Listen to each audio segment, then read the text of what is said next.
Morning, ladies and gentlemen. At the outset, let me wish each one of you a happy new year. Uh, the media, I feel, forms a very important connect between the military, specifically the Indian Army, and the citizens. Majority of you have been visiting our forward areas, interacting with troops. In fact, number of times braving the odds of the weather. So I must at the outset convey my appreciation and thank each one of you for making this special effort, because your inputs, your narratives and your analysis of issues, it's an important component of the messaging that we collectively need to put across to the citizens. So I must thank you for playing this role responsibly and very well. The year gone by has seen number of profound changes. The security and the economic fallout of the Russia-Ukraine conflict is known to us. We also see, or we have seen, complex relations in the global scenario. The impact of COVID, we still feel the impact. In the immediate neighborhood, there are security challenges and I don't have to elaborate on them. Last but not the least, what has come to the fore is the limitless potential of disruptive technologies. So in this backdrop, very briefly, if I were to summarize the situation along our borders, and I shall take the northern borders first, I would say the situation is stable and under control, yet unpredictable. You are aware of the talks, ongoing talks, wherein we have been able to resolve 5 out of the 7 issues that were on the table. And we are continuing to talk both at the diplomatic as well as the military level. In terms of our preparedness levels, they remain of a very high standard. We have adequate forces, we have adequate reserves in each of our sectors to be able to effectively deal with any situation or contingency. You are also aware of the strategic reorientation or the rebalancing that we undertook some time back. I must mention that it is complete in every respect. As far as the situation in the Jammu and Kashmir is concerned, I think the ceasefire understanding which came about in February of 2021, that is holding well. The cross-border support to terrorism and the terrorist infrastructure, however, remains. In the hinterland itself, we have seen some of the proxy tanzeems which have been indulging in activities or acts purely with a view to gain visibility and remain in the news. But what is heartening is the reduction or marked reduction in violence parameters and the fact that the people of the state are partnering with the government in number of development initiatives.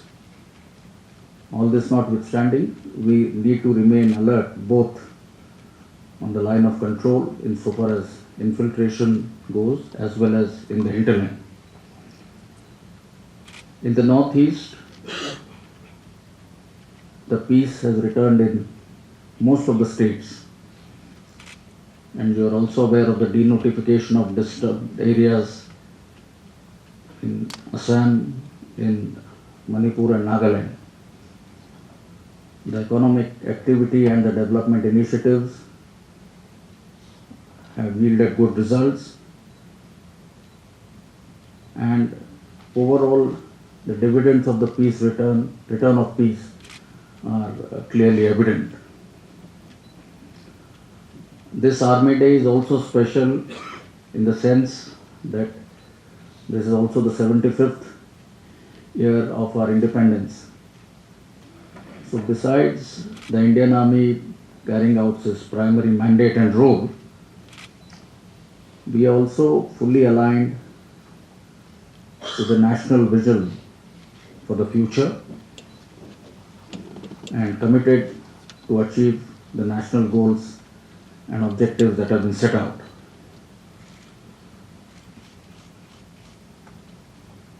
We have decided to undertake transformation of the Indian Army, and that essentially spans across 5 key domains, starting from force restructuring and optimization, modernization and technology infusion. Then you have the human resource management philosophy, or Agnipath, which came about sometime middle of last year. We are also looking at greater emphasis, stress and better outcomes in terms of jointness as integration. And lastly, we are also looking at refining and improving our systems and processes in order to enhance the operational, administrative as well as the logistic efficiencies. We've also decided that this year, or 2023, will be the year of transformation, wherein we have laid out a specific roadmap for the outcomes that we intend achieving. And of course, this process will continue beyond the current year. And in this regard, I would just highlight a few initiatives that we have taken. In relation to the Agnipath scheme, there are 2 key aspects that we are looking at. First is we have launched the Army software for Agnipath automation at networking, or ASAM, which is a integrated software right from the Agniveer time that he gets recruited till the time he joins the recruiting centers, during his period at the recruiting center, and subsequently while he's, or an Agniveer is serving in a unit, till the time he exits at the end of 4 years or is retained in service. So this entire gamut of his management, his performance assessment, the selection process for retention, all that has been encapsulated in this ASAM software, which I am happy to announce. When the training of the first batch commenced on 1st January, we have started using this software. We also have aligned to the project of digitization and automation, launched another software called the Indra. Now this is the Indian Army Data Repository and Access System, wherein, and most of you would, or most of you are aware, we have different regiments, and within infantry we have different regimental centers. So in this software, we will have all these centers or the record offices coming on board. So you have a central data repository of all our soldiers, officers and JCOs available at in a single window, which will essentially help us for better HR management and decision making. Now this again has been launched about a month back and is working well. The third software which we have launched is called Dhanvantri, and it relates to the medical data of all our personnel, essentially linking all the military hospitals. We have close to 150 of them spread pan-India. So again, here you will have a single window or a single database wherein all the medical data will be available, and this will again facilitate planning, management of patients, pharmacy, etc. In terms of the human resource management, couple of things I would want to mention. And first is commissioning of women officers in the regiment of artillery. Now this is something which we have decided we must do, and this proposal has been forwarded to the government, and we hope that this will be accepted. We also have Army Martial Art Routine, or in short, AMAR. Now by this we will be training or skilling our soldiers right from recruitment and during subsequent service. And it's an amalgamation of different unarmed combat techniques. This we believe will bring in more dynamism, more vibrancy in terms of their physical fitness and their ability to deal with combat situations. As part of the transformation, we reckon change management is an important aspect, wherein everybody in leadership positions, right at the topmost level, till the level of a JCO, NCO, or at the junior most level, needs to understand the importance of change and how this change or transformation is to be brought about, specifically highlighting the role of each of the stakeholders. So this change management philosophy or document has been prepared by the Army Training Command and has now been disseminated to the environment both in English as well as Hindi. We also have taken some steps towards the welfare of our veterans, Veer Naris, and this is in the form of a Virangana Seva Kendra, wherein again this will be a single window opportunity for all the veterans as well as the Veer Naris to be able to access online and will help us in redressal of their grievances. So this has been launched here in Delhi and we will soon follow it in other stations. And lastly, I must also mention here of two more initiatives. These are aligned to what the government has announced in terms of Mission Amrit Sarovar, wherein each of our commands we will either create or re-energize or rejuvenate 75 water bodies in their respective areas of responsibility. So we are looking at about 450 such water bodies getting created by August of 2023. And the last is our partnership or our contribution to the Vidyanjali scheme, wherein close to 150 of our Army public schools will partner or adopt a government school or a government aided school, and in this partnership we will be sharing our resources in terms of infrastructure, sports infrastructure, academic infrastructure, our instructors and number of other facilities.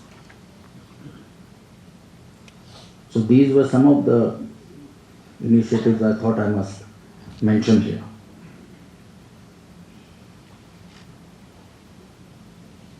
So I mentioned, besides our primary role of safeguarding the territorial integrity and sovereignty of the nation, we are fully cognizant of our role in other spheres as well as nation building, so as to support and contribute towards the national goals and objectives. And in all this, I think the media has an important role, because in this endeavor, we believe that we need convergence of ideas, convergence of strategies, and convergence of resources, so as to be able to meet the aspirations of our people.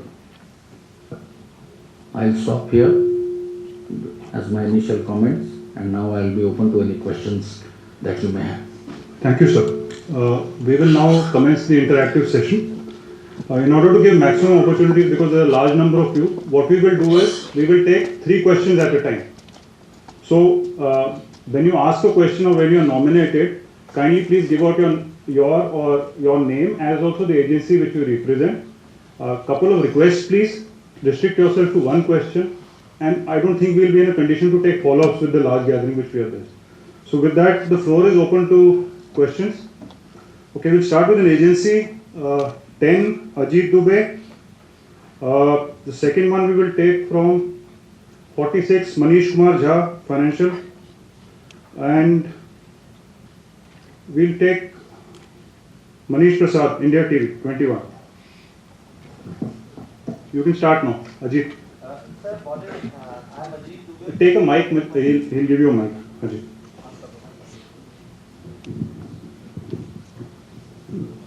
Sir, namaste. I'm Ajit Dubey from ANI News Agency. Sir, it's been around 8 months since you took over as the Chief of Army Staff. You've been to different, almost all the war fronts that the country has. Sir, how do you see your tenure as the Chief of Army Staff in last 8 months? And what are your key thrust areas that you have laid for yourself? And what are the challenges that you see for yourself in this? Okay, next question. Morning, Chief. This is Manish Kumar Jha from Financial Express. Chief, Indian Army is encouraging a lot of niche and advanced military technologies through indigenous development. Could you talk about such indigenous technology, advanced technology, if you could point out few which is under the radar? And second, Chief, if I could add on, if you could throw light on the AK-203 assault rifle development, where is the production timeline is delayed? Thank you so much, sir. Third question, yeah, Manish. Sir मैं मनीष हूँ India TV से अभी के हालात में line Manish, take a mic here. Probably. Sir good morning, मैं मनीष हूँ from India TV sir. Sir अभी के हालात में लाइन ऑफ कंट्रोल पे सीज फायर तो है, लेकिन इन्फिल्ट्रेशन का जो अटेम्प्ट है वो अब जम्मू रीजन से काफ़ी दिखाई दे रहा है. पिछले दिनों टारगेट किलिंग के तौर पर राजौरी था या फिर आर्मी जो बेस था उस पर फायरिंग हुई. लोकल्स ने कहा कि आर्मी की तरफ से फायर हुई, फिर बाद में पता लगा कि वो फायरिंग जो सस्पेक्टेड टेररिस्ट थे उनकी तरफ से हुई. तो ये किस तरीके का पैटर्न देख रहे हैं? उसके अलावा ड्रोन एक्टिविटीज़ काफ़ी इंक्रीज हुई है, जो इन्फिल्ट्रेशन रूट चेंज हुआ है. उसके अलावा जो आईबी है, आपको लगता है कि आईबी की तरफ से भी एक्टिविटी इंक्रीज हुई है, तो जम्मू कश्मीर को अनस्टेबल करने की तैयारी है? और कितने इन्फिल्ट्रेशन अटेम्प्ट और कितने टेररिस्ट किल्ड हैं सर इस समय? Thank you. I take the first question. Last 8 months since the time I assumed the appointment has been extremely satisfying and fulfilling. I mentioned of the landmark events that took place in the last 8 months, and Agnipath, or the new human resource management philosophy, I think was an important component of all this. I also alluded to the events outside India that have impacted us in one way or another. In all this, what has been our prime concern or focus area has been to maintain the desired level of operational readiness at all times. And I am satisfied and happy to say that both along the LC, along the LAC, as well as in the hinterland, I think our soldiers have done this well. And that is manifested in the improved IS situation, which I alluded to some time back. My focus has also been on modernization and technology infusion, which I highlighted as one of the pillars of the transformation that we are seeking to undertake. The 4-5 pillars of transformation that I mentioned in my opening remarks is an area that we have paid special attention to, and we have made a clear roadmap with timelines and laying down clear responsibility as to who is to do what and how is this whole system going to be monitored. The impetus to Atmanirbharta, that was also one of the questions. And how do we leverage technology, or how do you catalyze the new technology or niche technologies to improve our war fighting capability is another area that has engaged our attention. All this besides, in the areas of defense cooperation, we have made good headway, and we can talk of it maybe subsequently. The gender empowerment, especially in terms of the women in the armed forces or women in the army, has again been a focus area, I think, where we have made good progress. And last but not the least, measures in terms of the well-being of our ex-servicemen, the well-being of our Veer Naris. So here again, the way I'm described, we have made good progress. And from these exactly would,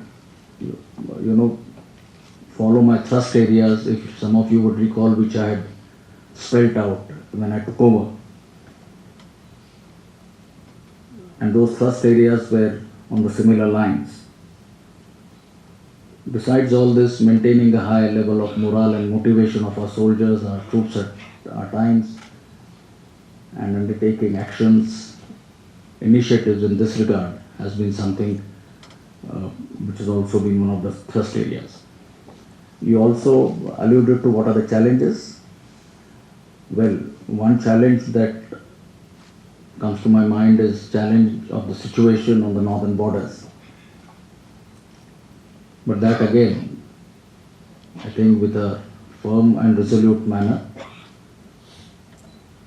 with our soldiers who are deployed along the LAC, I think we have been able to maintain a very robust defensive posture and prevent any attempts from our adversary to unilaterally change the status quo in a firm and resolute manner. Implementation of the Agnipath scheme, while we are all aware of what the benefits are, but its correct implementation, I would not say is a challenge, but is an important aspect which again has engaged our attention, and we have undertaken a number of measures to make sure that the initial 6 months to a year of the Agnipath or the Agniveer training and their subsequent integration, assimilation in the combat units or the combat force is done correctly.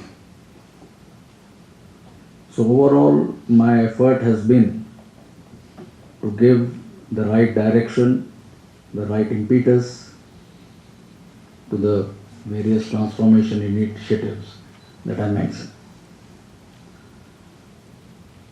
Coming to the second question in terms of what we are doing for induction of niche technologies and the status on the AK-203 program.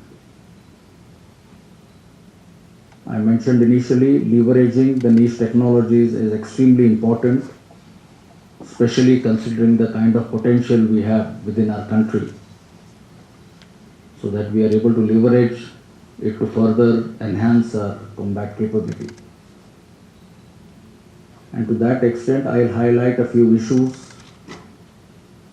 One, of course, is you wanted or you needed a single point contact or a nodal agency at the Army headquarters who must engage with the outside industry, academic institutes. and other stakeholders.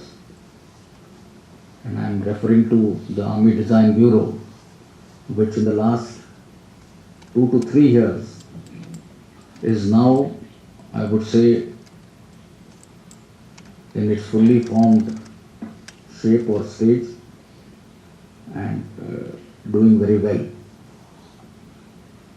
You also have certain other programs wherein innovation in technology is being encouraged in terms of IDEX initiative launched by the Ministry of Defence, under which we had a total of 10 projects, out of which 9 work has already started. So there we see a lot of potential. We are also engaging with the leading academic institutes in the country. We already have a Indian Army cell in IIT Delhi. We plan to open 2 more such cells, one in IISc Bangalore and IIT Kanpur. So with the bright young minds and the academia, this is our effort to engage them so that we find solutions through the niche technologies to our defense requirements. Also through the provisions for emergency procurement, which some of you are aware the government provided. Through this route again, we are trying to get or meet our requirements in this field so that we then try them out, evaluate them in field, and which will then form the basis for our further capital or major procurements. As far as the AK-203 project is concerned, we are looking at about 6 lakh odd weapons which will be manufactured in collaboration with the Russians. And as per the contract, this is to happen over a period of 128 months or close to 10 years. Roughly out of this, 70,000 is to come up first in a matter of 32 months, wherein the indigenous content is required to be in the range of 5 to 70%. And subsequently, after the initial 70,000, you will have the complete indigenous AK-203 weapon that will be available to us. So where we stand today, the initial lot or the initial, I would say, components to fuse or form this weapon, the IRRPL or the company which has been formed, I am informed that they will be able to deliver this sometime by March of this year. The initial 5,000 and subsequently they will meet these timelines as we go along. और तीसरा सवाल आपका मनीष घुसपैठ के बारे में था और खास करके राजौरी में जो इंसिडेंट हुआ है उसके संदर्भ में ये कुछ फिगर्स बताना चाहूँगा। तो पिछले साल 2022 में इन्फिल्ट्रेशन लेवल्स या फिगर्स में काफ़ी मात्रा में कटौती हुई है। जम्मू कश्मीर में कुल 12 इन्फिल्ट्रेशन अटेम्प्ट्स हुए थे, जिसमें से कि 18 घुसपैठियों को सेना ने मार गिराया था। क्योंकि काउंटर इन्फिल्ट्रेशन ग्रिड हमारा वैली इलाके में मजबूत और कारगर रहा है, हमने ये देखा है कि एडवर्सरी की तरफ से ये कोशिश है कि इन्फिल्ट्रेशन का प्रयास या उनका ध्यान या फोकस अब पीर पंजाल के साउथ वाले इलाके में, खास करके जम्मू इलाके या उससे नीचे भी पंजाब या आईबी के इलाके में ज़्यादा उनका ध्यान है। और जैसे आपने बताया, कई ऐसे केसेस या इंस्टांसेस हमने देखे हैं जिसमें कि उन्होंने ड्रोन के जरिए वेपन्स, एमुनिशन या फिर एक्सप्लोजिव को भी ड्रॉप करने की कोशिश की है।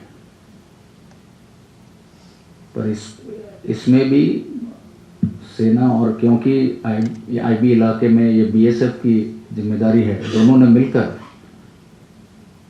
कई इस तरह की कोशिशों को भी नाकाम किया है। और इस संदर्भ में खासकर हमने ड्रोन जैमर्स और स्पूफर्स कुछ मात्रा में शुरू में प्रोक्योर किए हैं और उसकी जो एफिकेसी या इफेक्टिवनेस है वो जो हमारे पास अभी रिपोर्ट्स आए हैं वो अच्छी पाई गई है। जहाँ तक राजौरी इंसिडेंट का आपने जिक्र किया, वो कोशिश भी हमारे एडवर्सरी की तरफ से यही रही है कि टारगेटेड किलिंग्स करे, माइनॉरिटीज़ को टारगेट करे, ताकि जो उनकी विफलता वैली एरिया में है, उनका विचार है कि south of Pir Panjal reason में उसको ज़्यादा अंजाम दें। अब जो 2-3 इंसिडेंट्स आपने बताए हैं उसके फलस्वरूप सेना और सीआरपीएफ दोनों ने उन इलाकों में अपनी तैनाती, अलर्टनेस ज़्यादा बढ़ाई है और दोनों जो टेररिस्ट इनिशिएटेड इंसिडेंट हम कहते हैं उसके बारे में जो इन्वेस्टिगेशन अभी आप लोगों को ज्ञात है वो एनआईए को सौंपा गया है ताकि उसके और कारण हम पता कर सकें। पर साल के एंड में मैं आप लोगों को याद दिलाऊंगा 2 और इंसिडेंट्स हुए हैं। एक सिद्धरा का जिसमें कि 4 घुसपैठ और उनका ट्रक को इंटरसेप्ट करके उनको न्यूट्रलाइज किया गया। उसके बाद अभी कुछ दिन पहले मेंढर पूंछ के इलाके में भी एंटी इन्फिल्ट्रेशन ऑपरेशन में हमने और 2 टेररिस्ट को मार गिराया है। तो हमारा anti infiltration grid, counter infiltration grid उसी तरह से सक्रिय रहेगा और इस तरह से जो प्रेशर है उसमें मैं आप लोगों को और आपके माध्यम से सबको विश्वास दिलाऊंगा कि उसमें कोई कमी नहीं आएगी और निरंतर हमारे ऑपरेशंस जवान पूरे मुस्तैदी के साथ एंटी इन्फिल्ट्रेशन ऑब्स्टिकल सिस्टम या फेंस पर और हिंटरलैंड में दोनों हम जारी रखेंगे। Okay, we'll take the next set. From the left, we'll take Dilip Singh, Hindu Business Line 72. Ahead of that, we'll take Rahul Singh, Hindustan Times 51. And from this side, we'll take Ajay Banerjee, Tribune 41. You can start, Dilip. Sir, this is Dalip Singh from Hindu Business Line. So you just mentioned that situation on the northern border is a challenge for the army. Can you throw more insight into it, not only on the eastern Ladakh front, but also in Arunachal Pradesh? Okay, Rahul. Mic दीजिए यहाँ पे. Good afternoon, sir. Rahul Singh from Hindustan Times. So my question relates to, we've seen a lot of Chinese aggression on their side, and they're building a lot of infrastructure and capability building, placing weapons. So what measures are we taking, what measures have we taken over the last one or 2 years to build capacity in terms of deployment of weapons and infrastructure? And so a lot of people, a lot of experts say what is, the silver lining is what has happened in terms of capacity building and infrastructure over the last 2 years did not happen over the last 20 years. Do you agree with that assessment? Okay, Thank you, Ajay. On the right. Good morning, sir. Ajay Banerjee from the Tribune this side, sir. Sir, you have spoken and also the Army has issued RFPs and RFIs for several new technology equipments. We also continue to add, sir, if I may say, old world technology like tanks, ICVs and hepters. How effective will these old world technology, if I may call it that, in a future battle with China is adding so many drones, so many far-reaching missiles, How effective will these be, and sir, can you match these two? Is the existing technology enough to tackle China, sir? Okay, thank you. Right, so I'll take the first one, I think, which Rahul asked on the infrastructure, as to what we are doing for infrastructure development. And I think this is extremely important, because what you hear and what the narrative is that there's a lot of infrastructure happening only on the other side across the LAC. But what does not come to the fore is as to what has happened or what infrastructure has developed on our side. And let me put it in perspective by giving you some facts and figures. Purely in terms of the border roads, because that is extremely critical. In the last 5 years, the border roads have constructed close to 6,000 kilometers of road pan-India, out of which 2,100 kilometers has been along the northern borders. The second aspect is upgradation of the bridges, because it is not only the roads that you need, but also the bridges should be able to carry the load of your guns and other weapon systems. So as far as the bridges go, close to 7,450 meters, if I remember the figures, is what length of bridges or number of bridges that have been constructed by the border roads. You are also aware of the frontier highway, measuring total of 1,800 kilometers, which will connect the various valleys, especially in the state of Arunachal Pradesh. Is something which the plan has been re-energized, the funding has been assigned. Some work on the frontier highway was already underway, but I think this is something which will get the right impetus. There is an aspect of the connectivity, or all-weather, shall we say 12-month, 24/7 connectivity, especially in forward areas, and I am referring to both Ladakh and Kameng of Arunachal Pradesh. In Ladakh, you have the Zojila tunnel as well as another tunnel referred to as the Z-mode tunnel, which will link the valley to Ladakh.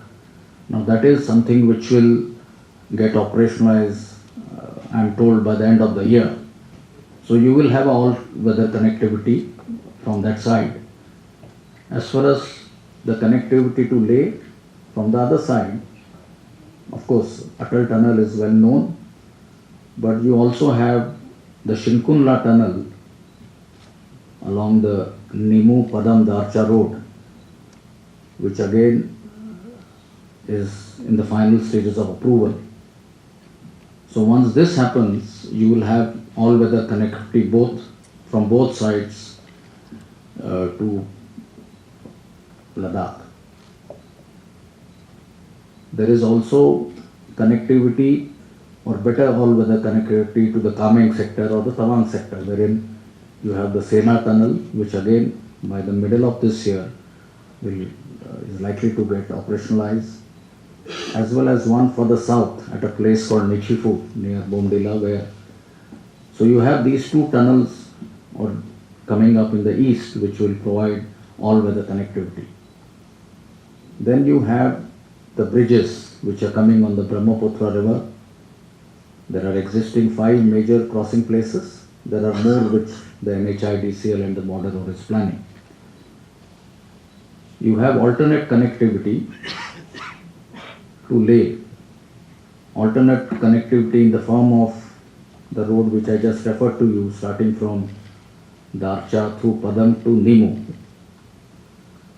through the Shinkunla tunnel. So that will provide us the alternate connectivity, and there is also plan made for having alternate connectivity to the all-important DSDB road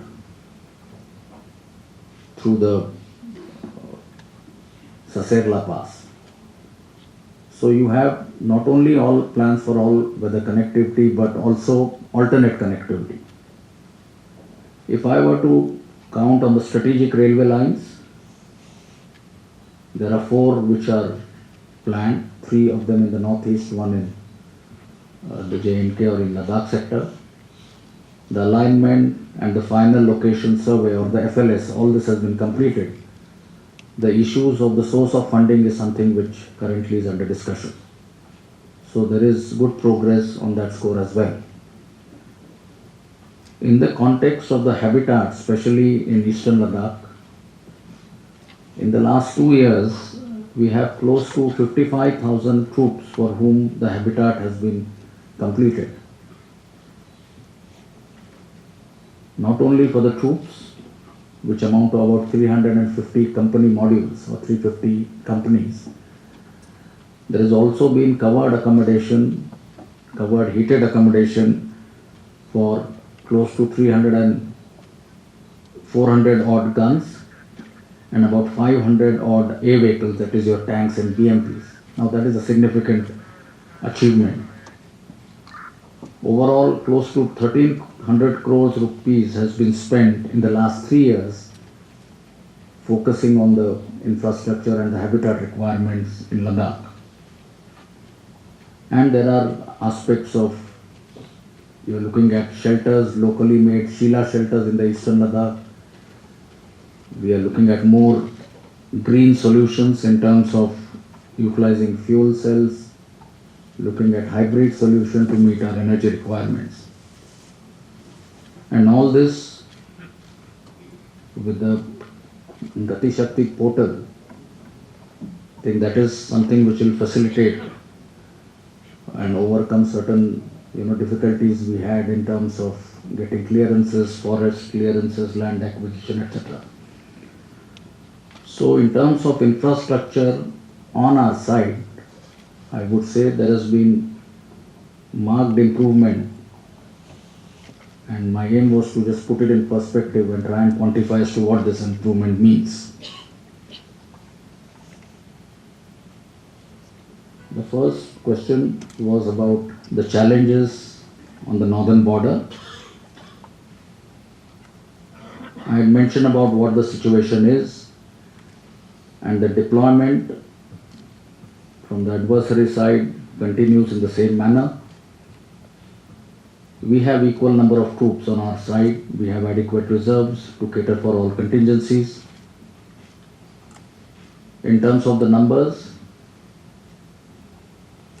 I would say there has been slight increase in the number of troops that we find opposite our eastern command. But we are keeping a close watch on the movements, activities there with all the surveillance resources that are available at our disposal. In the winter posture, that is during the ongoing period, some modification to our deployments have been done, but ensuring you have adequate forces, adequate reserves. You referred to the challenges. I was alluding to the challenges of weather, challenges of infrastructure, but in close synergy with all the stakeholders, be it the civil administration, importantly the Air Force. I think we've been able to synergize and integrate our resources and effort and maintain the level of preparedness that is desired. The last question was pertaining to the niche technologies and how do you strike a balance between the legacy systems and the new technology. And I must mention here, in any force you have certain equipment at any point of time which will be vintage, another set of equipment will be current, and the third will be state of art. In our current profile as they stand today, I would say it is about 45% vintage, 41% current, and about 12 to 15% state of the art. But by 2030, because of our modernization plan, we'll reach a figure of close to 35% current and 44% state of the art. And that is what our modernization plan, including introduction of niche technologies, intends achieving. How do we integrate the legacy systems with the future systems? One method or the route is upgrades. So in our existing tanks, in our existing artillery gun systems, existing electronic warfare systems, we have gone this route by upgrading or adding certain contemporary capabilities, and that is how our existing legacy systems, though old, but in terms of their ability, they have been, I would say, upgraded to the current levels that are desired. So that is how we are striking a balance and managing a mix of the three, and that I think is the way forward. Thank you, sir. We'll take the next set. From the center, Sandeep Bol, 1. Shivani from here, 24, Shivani Sharma. And Snehesh from this side, 32, Snehesh Alex Phillips. We can start with Sandeep. Sir मैं संदीप बोल news 18 India से हूँ sir. मेरा सवाल ये है कि Agnipath scheme के तहत अब से अग्निवीर जो है वो सेना में शामिल होंगे। पहला बैच आ चुका है, किस तरीके का अभी तक आपने रिस्पांस देखा है, कैसे रिस्पांस कर रहे हैं? दूसरा, प्रधानमंत्री भी उनको एड्रेस करने वाले हैं, वो कब एड्रेस करेंगे? और एक सवाल अलग सा है, जोशीमठ में जिस तरीके की स्थितियाँ अभी बनी हुई है, वहाँ पे ब्रिगेड हेडक्वार्टर है, पूरा एरिया अब खतरे में है, और वो पैच इम्पॉर्टेंट है क्योंकि माना तक LAC तक वो जाता है, इम्पॉर्टेंट कनेक्टिविटी है। तो क्या इसके बगल में भी या किसी तरीके के कोई वैकल्पिक रास्ते का भी आप प्लान कर रहे हैं कि अगर कुछ ऐसा होता है इन फ्यूचर तो वहाँ तक पहुँचने के लिए, LAC तक अपनी स्ट्रेंथ को मजबूत रखने के लिए क्या कोई कंटिजेंसी प्लान भी आप लोगों ने तैयार किया होगा? Okay. Sir, I'm Shivani Sharma, this side, sir. I'm Shivani Sharma from Times Now Navbharat. My question pertains to the women in the army. You right now announced that soon women will be commissioned into the artillery. Is there a timeline or in what numbers these women will be inducted into the artillery? And is this limited to the officers only, or there are some plans for other ranks, women to be included in combat roles? Thank you. Snehesh. Hi sir, Snehesh from the print. So if you could give us an update on the optimization and the restructuring plans of under you. When we talk about right sizing the army, what is the right size that you look at, sir?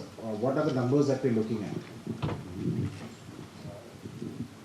Right, so मैं पहला सवाल संदीप ने जो पूछा था अग्निपथ के बारे में, तो जो शुरू का जो प्रतिसाद या जो रिस्पांस रहा है, मैं कहना चाहूँगा ये बहुत अच्छा है। और जितने भी पहले बैच में अग्निवीर हमारे रेजिमेंटल सेंटर्स में जिनकी ट्रेनिंग 1 तारीख से शुरू हुई है, ओवरऑल उनका लेवल ऑफ मोटिवेशन, एंथुजियाज्म, यदि मैं कहना चाहूँगा फिजिकल फिटनेस या कीननेस, इन सभी मापदंडों पर और अन्य मापदंडों पर मेरा असेसमेंट यही है कि response has been extremely encouraging and positive. आपने जोशीमठ के बारे में पूछा कि इसमें इसका क्या असर है।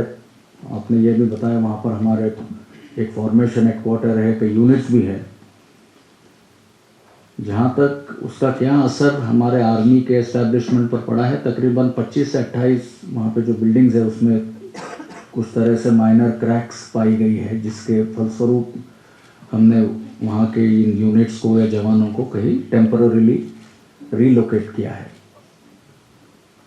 यदि ज़रूरत पड़ी तो उनको और भी ऊपर परमानेंटली लोकेट करने का भी प्लान है, जो कि औली एक जगह है जोशीमठ से ऊपर, आप लोगों से किसी को ज्ञात होगा। जहाँ तक आपने रोड के बारे में पूछा, मेरी जानकारी के मुताबिक जो रोड है अभी जोशीमठ से आगे होते हुए जो माना जाती है, उसमें अभी फ़िलहाल सिर्फ कोई माइनर डैमेजेस, क्रैक्स वगैरह पाए गए हैं, जो कि बॉर्डर रोड्स ऑर्गेनाइजेशन उनको रिपेयर करने में सफल हुआ है या उस पर काम जारी है।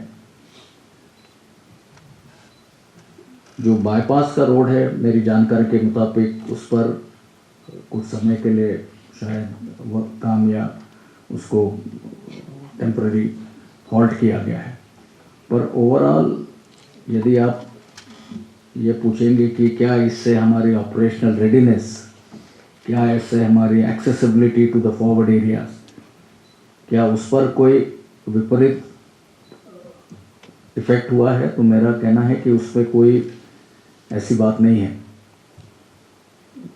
उसमें जो हमारी मेन एक्सिस है जोशीमठ से आगे बढ़ती हुई, उसको कोई मेजर डैमेज या ऐसी कोई उस पर इम्पैक्ट या असर हुआ है, ऐसा नहीं हुआ है जिससे कि हमारी ऑपरेशनल रेडीनेस पर कोई असर हो।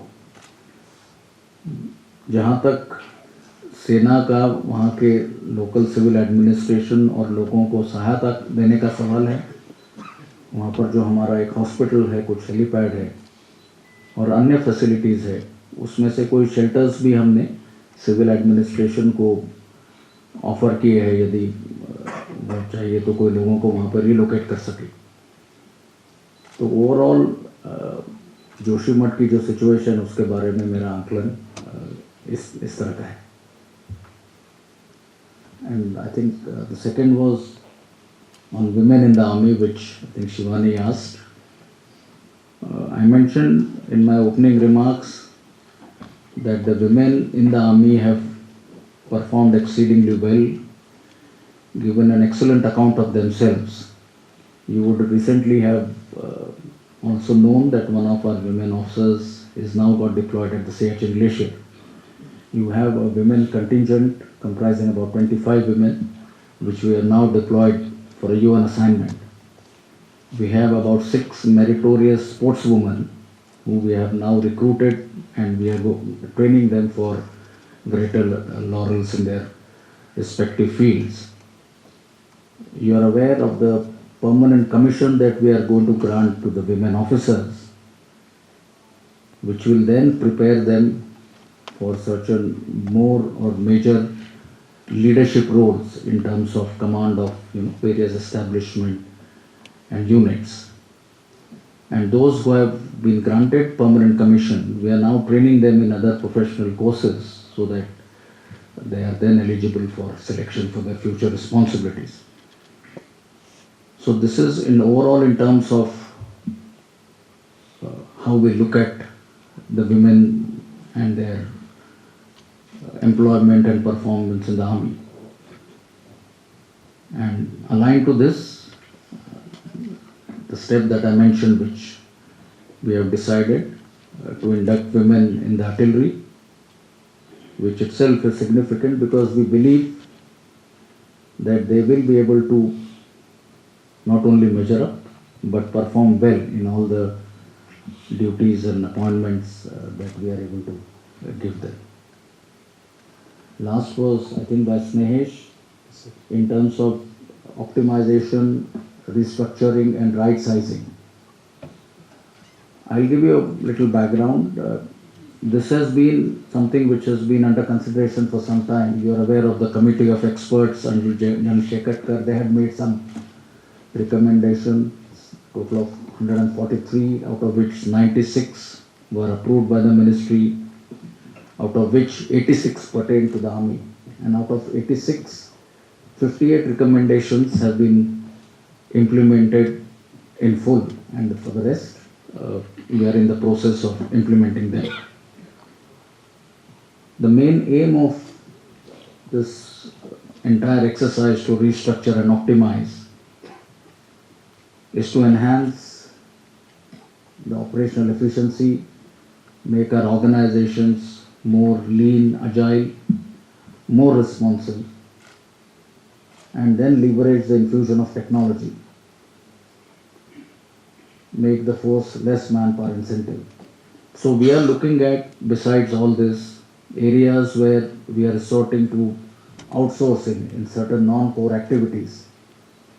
If I were to give you some examples, animal transport, which we felt we have better solutions available in terms of logistic drones, in terms of all-terrain vehicles. We have made a plan by 2030 we'll have only 30-35% of our current animal transport units. We have certain other establishments and units like the pioneer units that we have made a plan as to how they can be how they can be downsized. Then there are elements of the other services.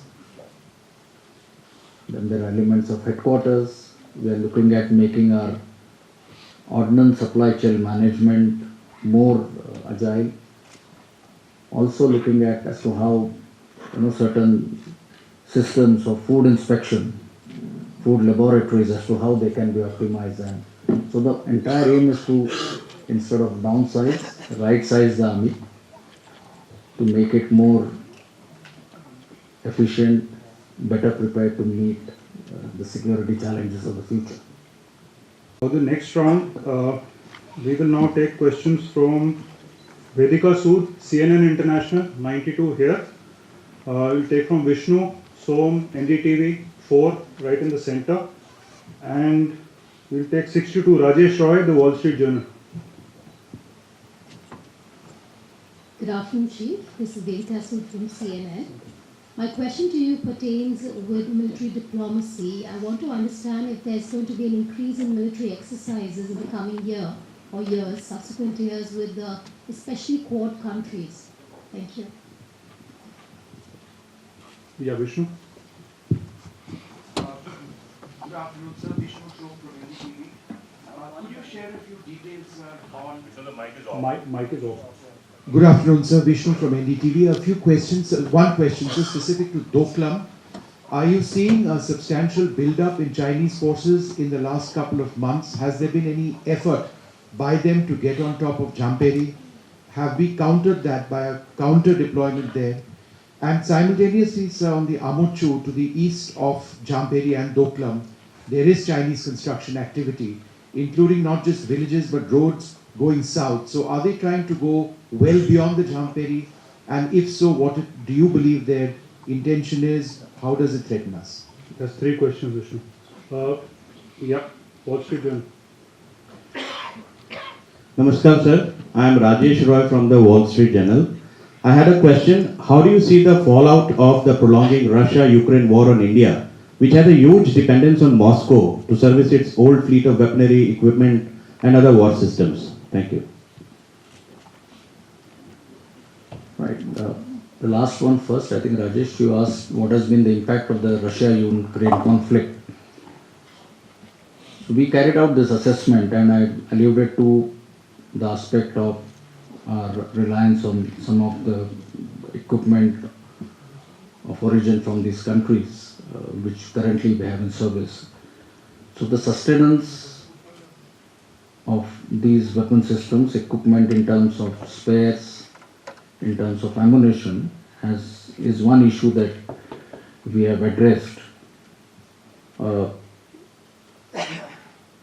we've got a waiver and we've got sanction to procure this equipment even if it is ex-import to meet our requirement for the next 2 to 3 years. We have 40 such cases, including spares, some ammunition, largely pertaining to the air defense and our tank fleet.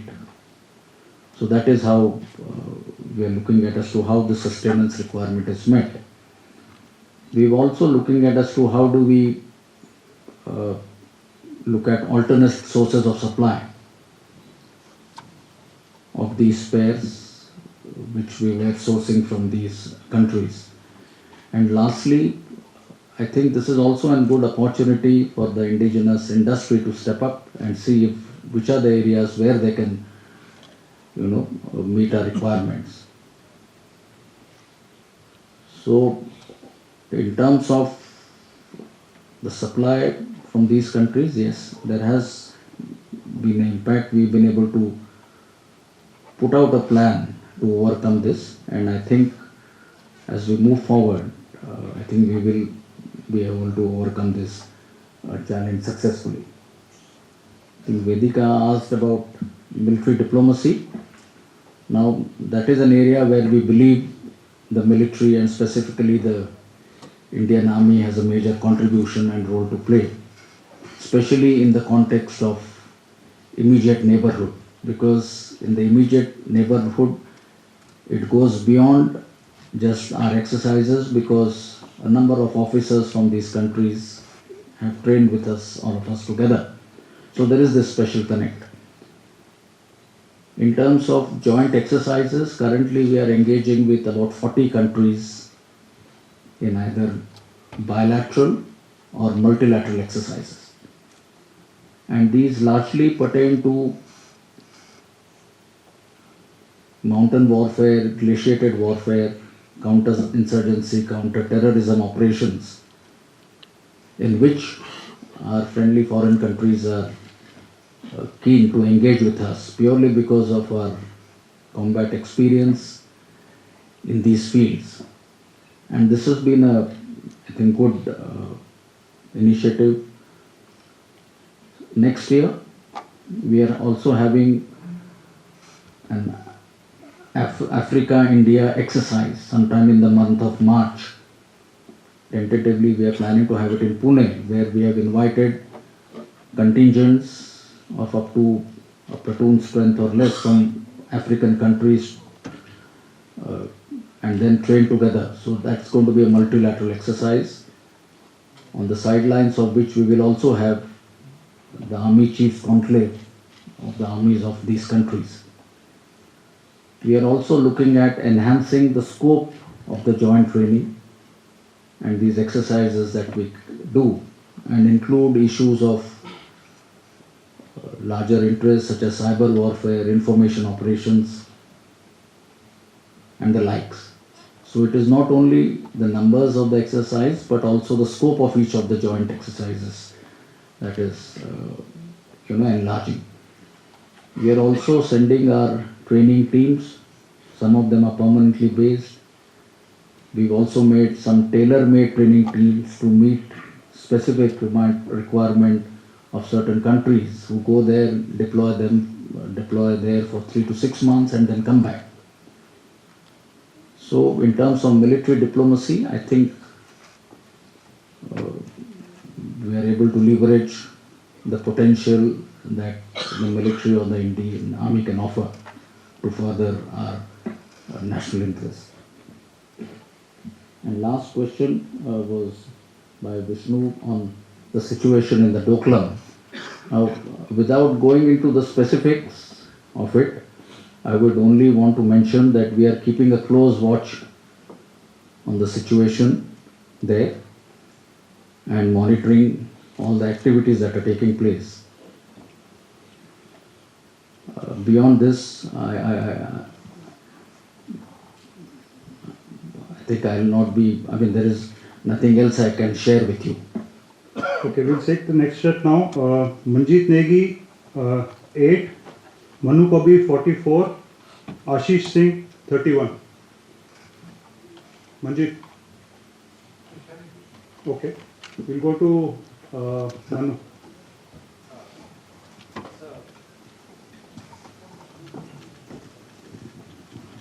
Sir, Manoj Pande here from the Economic Times. Sir, on the challenges that you have also require budgetary allotments. Can you give us an idea of whether the Army has required additional money this year to meet these challenges? And in the coming years, sir, what are your expectations from the government in terms of allocation? And so one clarification, you said there's been an increase in troops along the eastern border from the PLA. If you could quantify that, and what reaction have we done to counter that, sir?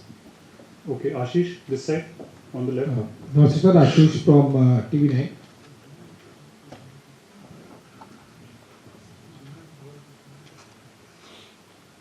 Yeah, this side.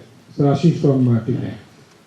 Sir पिछले कुछ सालों में हमने Chinese aggression देखा है LAC पर, और वो कुछ सालों में इंटेंसिफाई हुआ है, चाहे वो डोकलाम हो, फिर गलवान हो, फिर तवांग हो, और भी इस तरह के इंसिडेंट हुए हैं. ऐसे में अधिकतर देशवासियों के मन में एक ये प्रश्न जरूर रहता है कि इफ एंड व्हेन कभी भी अगर इस तरह की सिचुएशन पड़ी कि अगर वॉर, ये क्लैश कभी कोई वॉर के तौर पर कन्वर्ट हो, तो हम कितने सक्षम हैं, हम उनसे कितना आगे हैं या कितना बराबर हैं या पीछे हैं. क्वांटिटेटिवली अगर हम देखें तो जो ओपन सोर्स में हम भी उसे एनालाइज करते रहते हैं और दर्शकों को दिखाते रहते हैं, कि हम प्लेटफॉर्म्स के पॉइंट ऑफ व्यू, चाहे वो एयरक्राफ्ट हो, सबमरीन हो या टैंक्स हो, थोड़ा सा पीछे हैं। पर क्वालिटेटिवली और क्वांटिटेटिवली दोनों में समझना चाहूँगा कि क्या हम उस पोजीशन में हैं कि कब तक एक रफ टाइम फ्रेम कि हम उनके बराबर या उनसे आगे निकल सकें। Okay, will take one more. Kavita 60, Haribhoomi. यहाँ माइक दीजिए बीच में।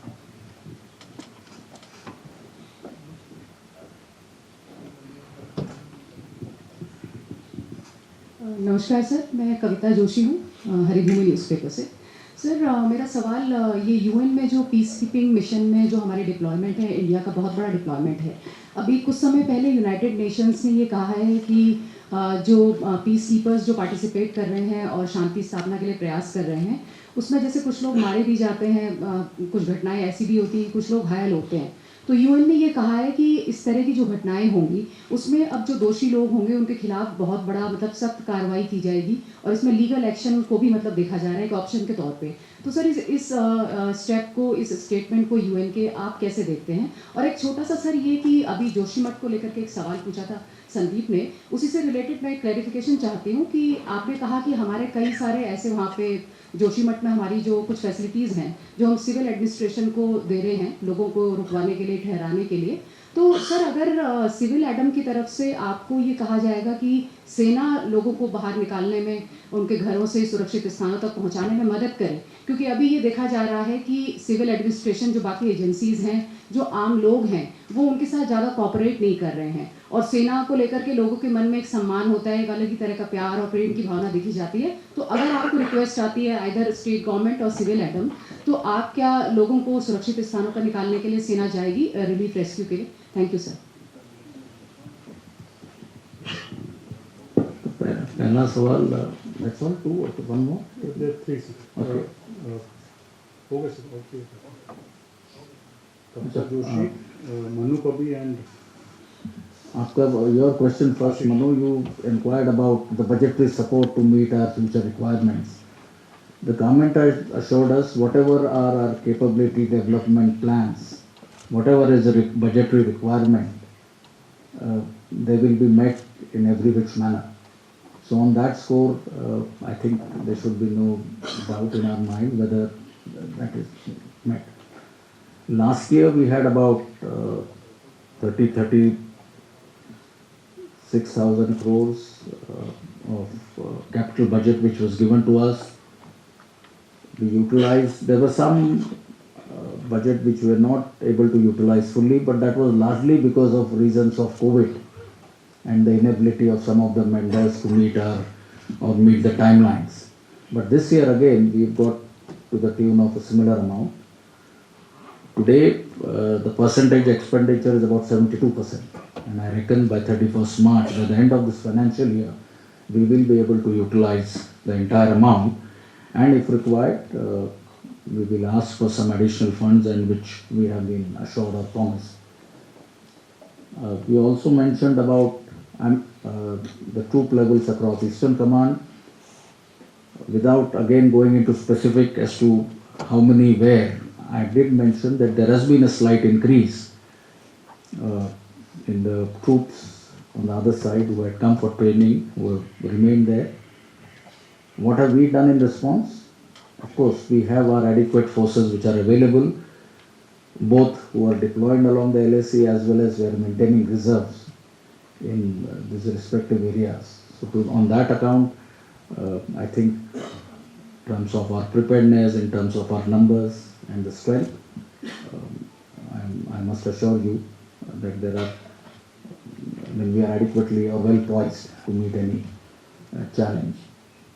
आपने आशीष, आपने पूछा कि क्या हमारे और एडवर्सरी के बीच में जो नंबर्स, आपने नंबर्स का जिक्र किया, मैं सिर्फ ये कहना चाहता हूँ कि कोई भी सेना की क्षमता या इसमें सिर्फ नंबर्स पे निर्भर नहीं है, उसमें कई अलग अलग मुद्दे होते हैं। आपके जो लड़ाई की सामग्री है या weapon system equipment is one component, उसके अलावा आपकी लेवल ऑफ ट्रेनिंग है, आपकी लेवल ऑफ मोटिवेशन आपके सोल्जर्स की, जो ह्यूमन रिसोर्स है, मेरी समझ में वो भी उतने ही मायने रखता है। उसी तरह से इंफ्रास्ट्रक्चर और उसी तरह से वहाँ पर किस तरह की टेरेन अवेलेबल है.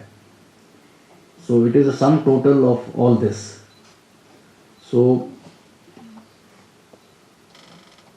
आपको संक्षिप्त में यदि मैंने आपको प्रश्न का जवाब देना है तो मैं आपको ये आश्वस्त कराना चाहता हूँ या फिर ये भरोसा दिलाना चाहूँगा, यदि कोई ऐसी ज़रूरत पड़ी या कोई ऐसी सिचुएशन आई तो हमारी सेना पूरी तरह से सक्षम है, सशक्त है, प्रबल है.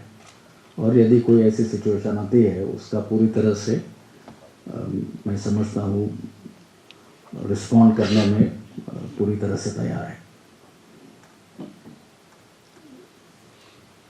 और आपका प्रश्न था यूएन पीस कीपिंग के बारे में और जो लीगल एक्शंस या इस तरह से इंजर्ड या जो वहाँ पर यदि जान गंवा देते हैं उनके बारे में उसकी क्या लीगल पोजीशन है, तो उसके बारे में मैं थोड़ा और मेरे को जानकारी हासिल करनी पड़ेगी.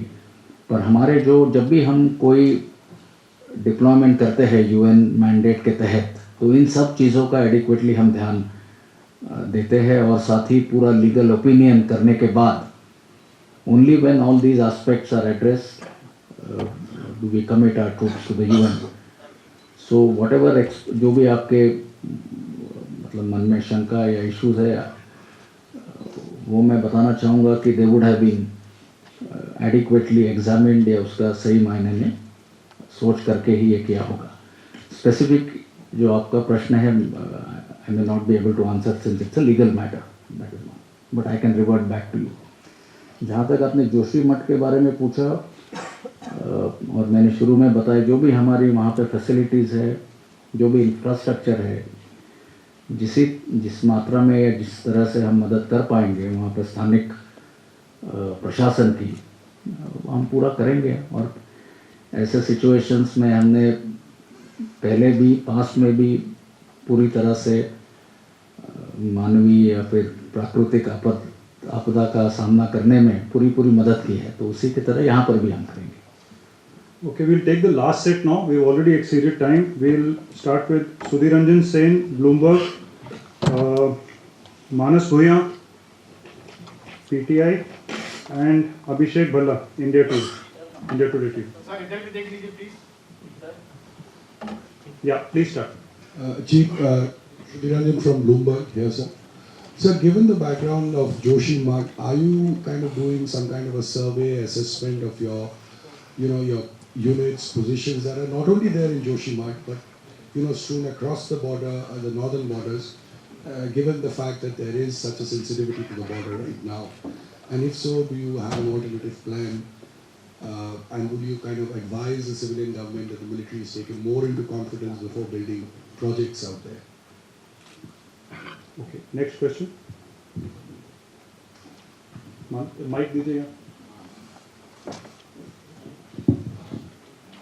So this is Manoj Pande from PTI, Press Trust of India. Yes. Good afternoon, sir. Sir, Yeah. to your left. This side. Oh yeah, sorry. So do you think the Russian invasion of Ukraine actually added new complexities to India's long-term security challenges, as it could, there has been observations that it could embolden China to become more aggressive along the borders with India? And a quick second question about your predecessor, General Narawane's recent comments that, theaterization plan will not be prudent idea without enunciating the national security strategy. So how do you see the comments, sir? Thank you. Okay, Abhishek Bhalla. Yeah, Abhishek, Mike. Good afternoon, sir. Abhishek Bhalla from India Today this side. Sir, just a short question. Manas has already asked the theaterization question that I wanted to ask. So I'll push in a simple question. A lot of thrust on women in the army. Is the army ready for having women in infantry and armored corps?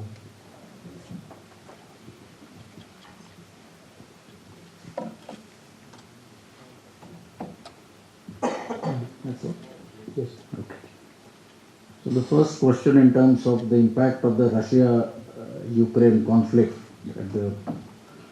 So So I did mention that we carried out a detailed analysis in terms of what lessons are there for us, right at the strategic level, at the operational level, or for us as military men, at the tactical level in terms of the weapon systems, their operating procedures, tactics, etc. And we need to be sure that we have to contextualize as to whatever lessons they are, as to how applicable they are in our context.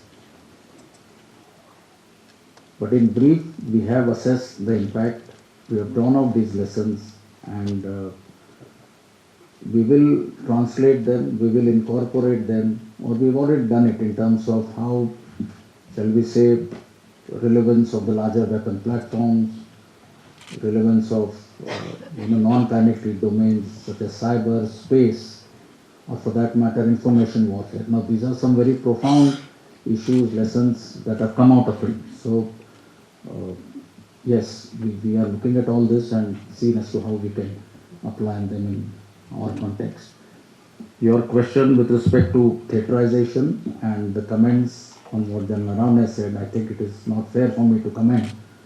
But to say that I think in the future, integrated and a tri-service response to meet our future security challenges is an imperative. And toward this, I think we need to get the right joint tri-services structures in place.